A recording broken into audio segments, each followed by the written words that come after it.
Kumusta kaibigan? Ang kwento nating itatampok ngayon ay ang movie na The White Tiger. Ngunit bago natin ito simulan, ay maaari ba akong makahingi ng pabor? Pakilike naman ang videong ito at pasubscribe na rin sa aking channel. I-click mo na rin ang notification bell. Muli maraming salamat kaibigan. Nagsimula ang kwento sa pagpapakita kay Amir, isang batang namulat sa kahirapan. Siksikan silang magkakapamilya sa isang maliit na bahay at para sa kanya dalawang klase ang buhay sa India, isang maliwanag at ang isa naman ay nababalot ng kadiliman. Buong araw na nagtatrabaho ang kanyang ama, kapatid at ibang kapamilya, at kailangan nilang ibigay ang buong kita nila sa maghapon sa kanilang lola Amor, dahil siya ang nagbabudget ng kanilang araw-araw na gastusin. Sa ibang eksena, bumisita ang principal sa eskwelahan, nadismaya ito nang malaman na halos lahat ng bata ay hindi marunong magbasa at hindi nila masagot ang kanyang tanong. Ilang sandali pa, tumayo si Amir at sinagot nito ang mga katanungan ng principal, at dahil tama ang kanyang sagot ay natuwa ang principal at sinabi nitong bibigyan niya ng scholarship si Amir. Dahil sa paghanga nito sa kanya ay binansagan niyang White Tiger si Amir, dahil katulad ito ng isang white tiger na madalang nang makita pa sa ganitong panahon. Samantala, sa ibang eksena, tuwing katapusan ng buwan, dumarating ang isang mayamang lalaki na nagngangalang Shiva sa kanilang lugar, ang itinuturing na hari at ang nagmamay-ari ng lupa na tinitirhan ng mga squatter sa kanilang lugar. Kasama nito ang anak na si Mustafa.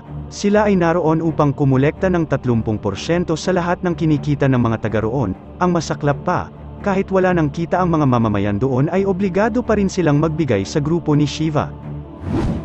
Bumalik ang eksena kay Amir, dito ay malalaman natin na nagkasakit ang kanyang ama ng tuberculosis, dahilan para hindi sila makakabayad kina Shiva at lubog na rin sila sa utang. Kaya napilitan si Amir na sumunod sa utos ng kanyang lola na magtrabaho muna para madagdagan ang kanilang kinikita sa araw-araw.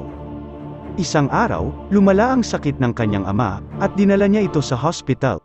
Subalit dahil sa kawalan ng pera, sa hospital na walang masyadong gamot at doktor niya ito nadala hanggang sa tuluyan na itong natigok. Sa murang kaisipan ni Amir, naintindihan na niya kung ano ang buhay ng mahirap sa India, tulad nito ang isang manok na nasa kulungan, kahit nakikita mo ng kinakatay ang mga kasama mo, ay wala kang ibang magagawa at ang masaklap ay hihintayin mo na lang na ikaw na ang isusunod.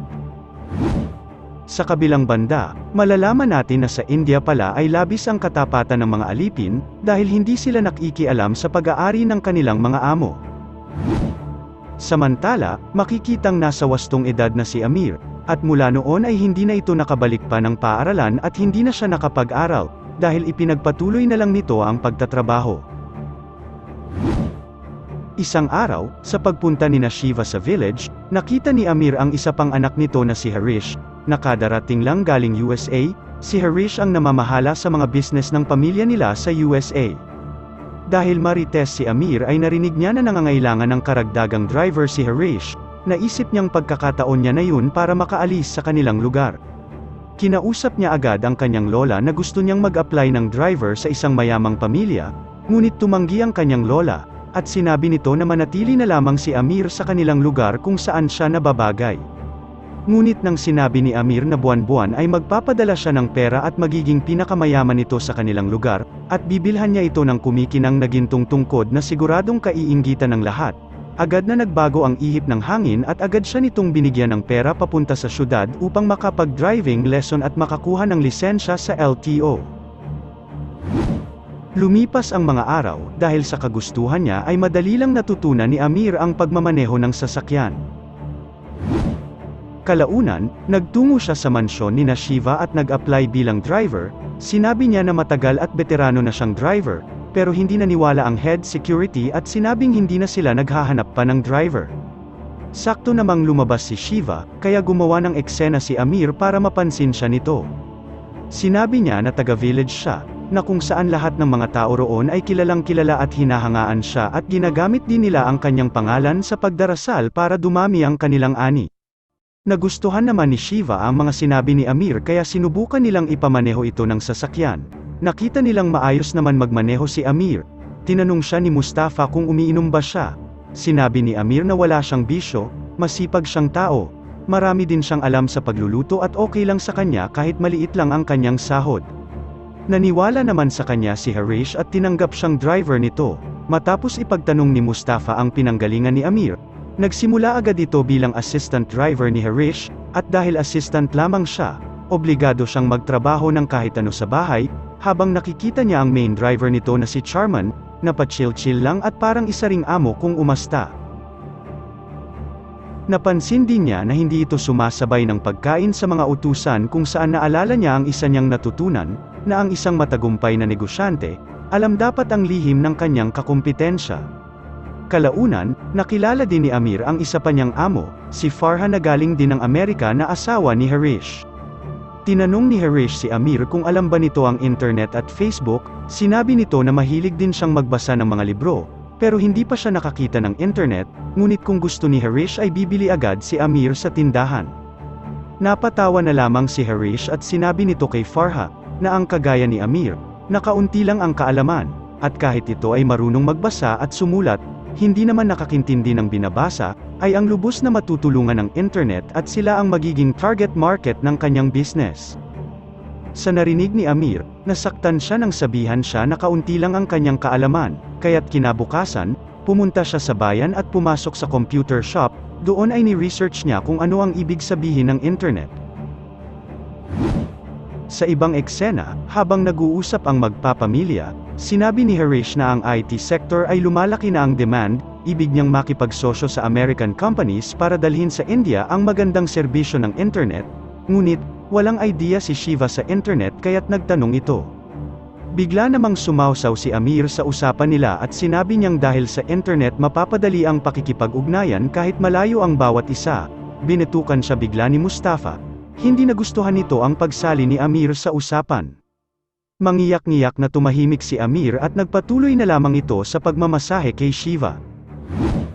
Samantala, tuwing katapusan ng buwan, ibinibigay ni Amir ang kanyang sweldo sa kanyang kapatid na si Priya dahil narin sa utos ng kanilang lola.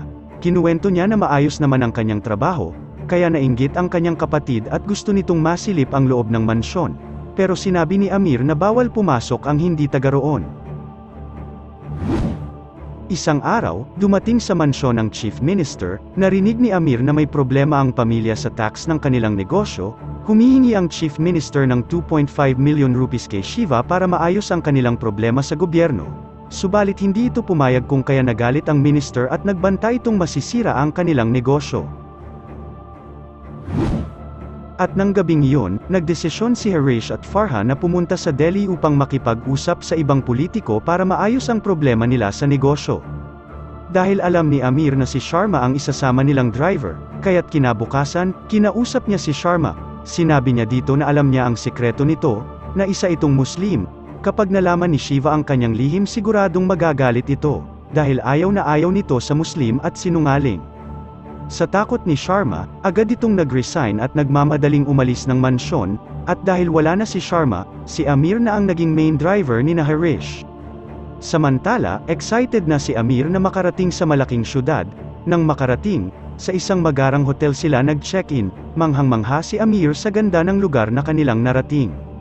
Matapos niyang maihatid ang mga gamit ni Harish, pumunta na si Amir sa parking area sa ibaba ng hotel kung saan doon siya tutuloy kasama ang ibang driver ng mga mayayaman.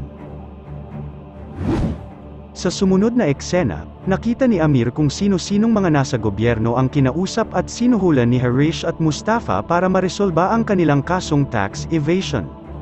Napansin din niya na may respeto sa mga tao at mabait si Harish kay Amir, samantalang kabaliktaran ang ugali ni Mustafa.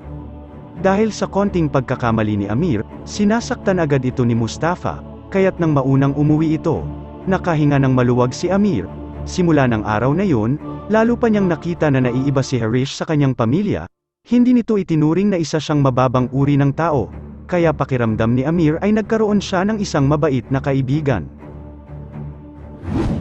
Ilang buwan ang lumipas, naisip ang pasyalan ni Harish ang isa niyang tiyuhin para ipakilala sa kanila si Farha. Nagkataon na malapit ang lugar sa tirahan ni Amir, kaya't nagpaalam siya sandali upang puntahan din ang kanyang mga kapamilya. Galit namang sinalubong siya ng kanyang lola Amor, dahil hindi na nakapagpadala ng pera si Amir mula nang pumunta ito sa Delhi. Sinabi nito na matapos siyang bigyan ng magandang trabaho, ay nakalimot na ito at iniwanan ang responsibilidad sa kanyang pamilya. Maya-maya pa ay natigil din ang pagtalak ng kanyang lola nang ibigay niya ang pera dito. Naawa rin siya sa kanyang kapatid, inisip niyang kapag naging maayos ang kanyang buhay, kukunin niya din ito sa lugar na yon.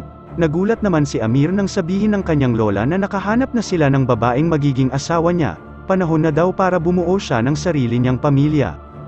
Hindi naman pumayag si Amir, agad itong tumayo at umalis, ngunit pinigilan siya ng kanyang kapatid at sinabing kailangan pa ring magpadala ni Amir ng kanyang sweldo buwan-buwan, dahil obligasyon niya yun sa pamilya.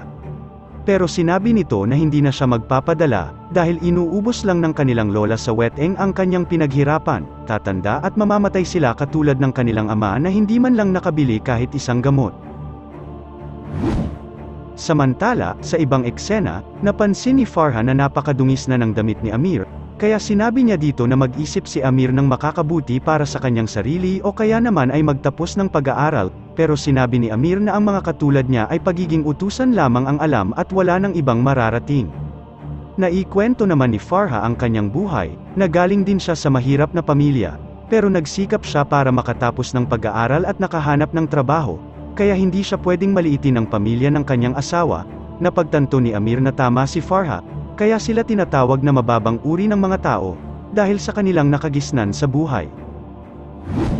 Kinabukasan, pumunta si Amir sa palengke, bumili siya ng mga gamit at damit para sa kanyang sarili, ilang ulit siyang nagsipilyo subalit naninilaw pa rin ang kanyang mga ngipin, kaya naisip ni Amir na isang malaking kapabayaan ng kanilang mga magulang ang hindi sila naturuan ng tamang paglilinis ng katawan.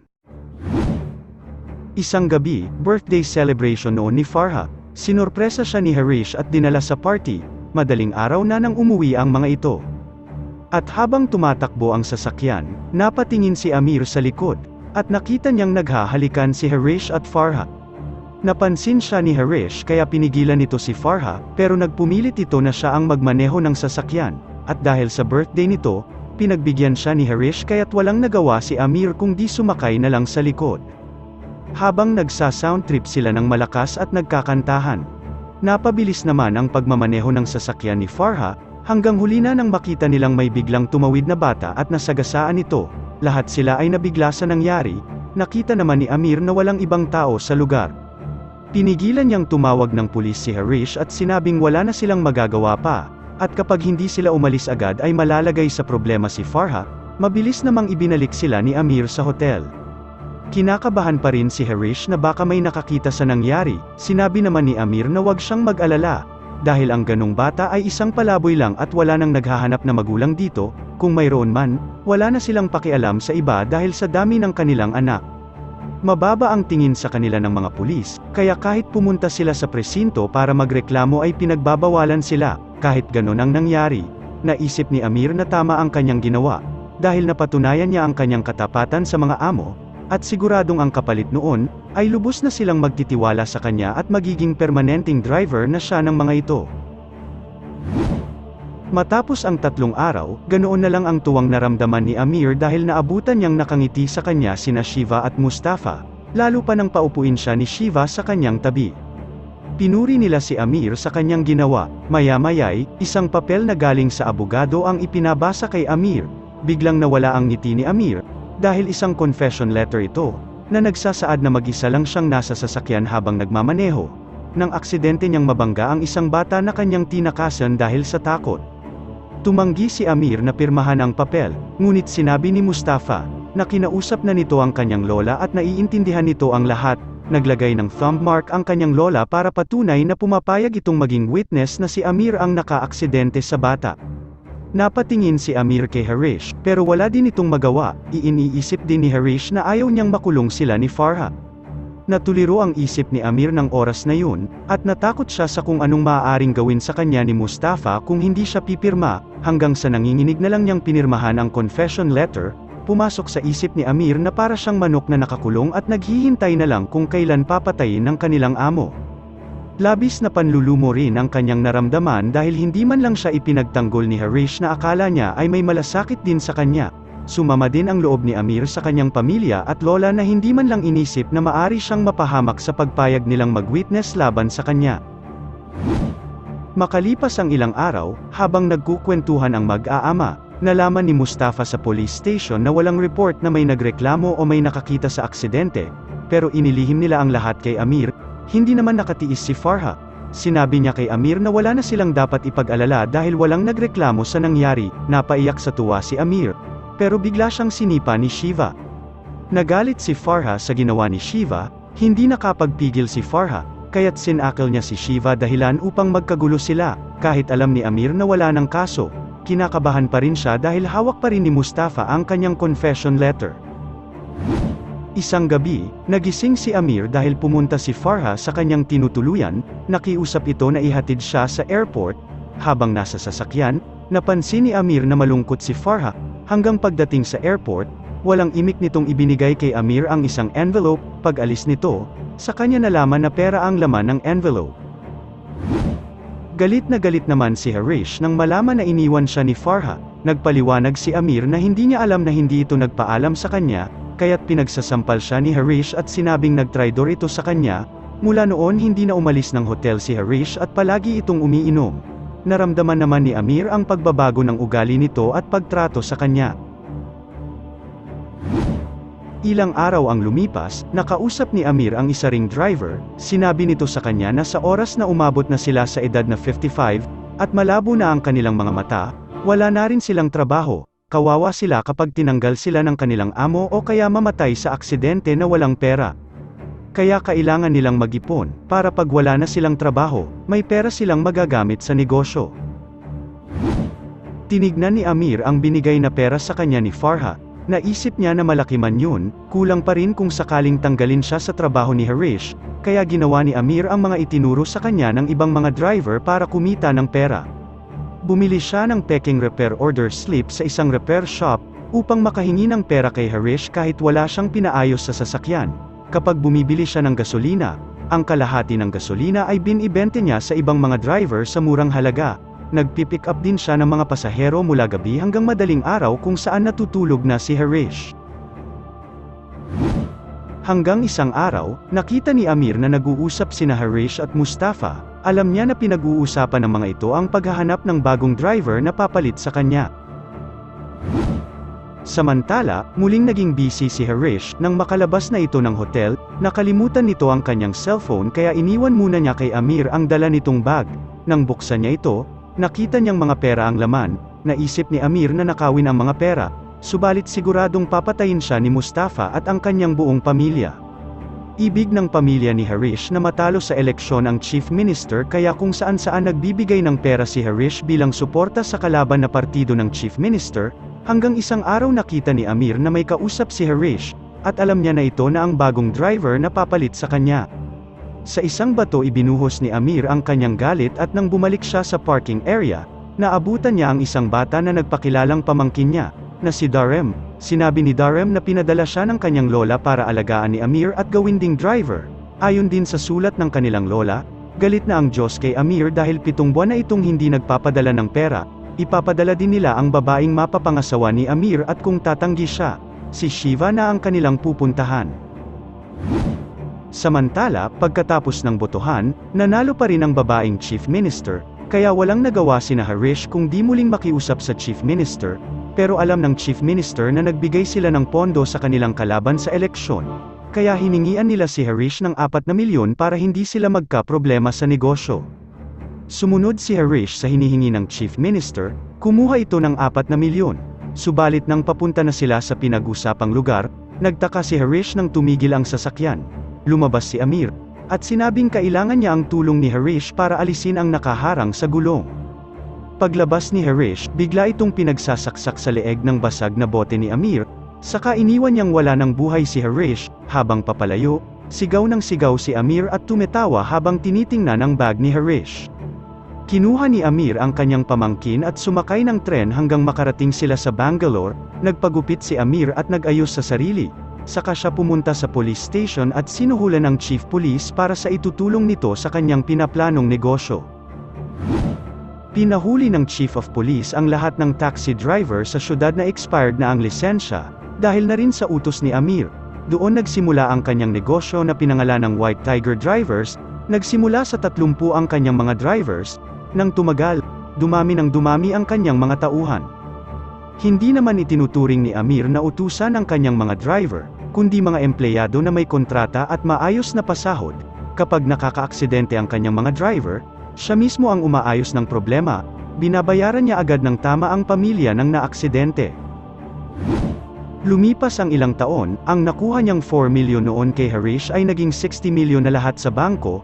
Wala ring nangyari sa kaso ni Amir dahil walang nakuhang fingerprints o larawan niya, kundi ang larawan na idinrawing na maraming kamukha sa India, at dahil sa kanyang estado sa buhay ngayon ay naitago niya ang kanyang buong pagkatao sa kanyang kasuotan, na ang totoo ay isa pala siyang mamamatay tao. Sa iyong palagay kaibigan, tama ba ang ginawa ni Amir? Sana'y nagustuhan mo kaibigan ang kwentong ating itinampok. Kung magkagayon ay baka naman pwedeng pakilike ang videong ito at pasubscribe na rin sa aking channel. Kung hindi mo naman ito nagustuhan ay pwede mong pindutin ang dislike button ng 2 beses para makasigurado ka.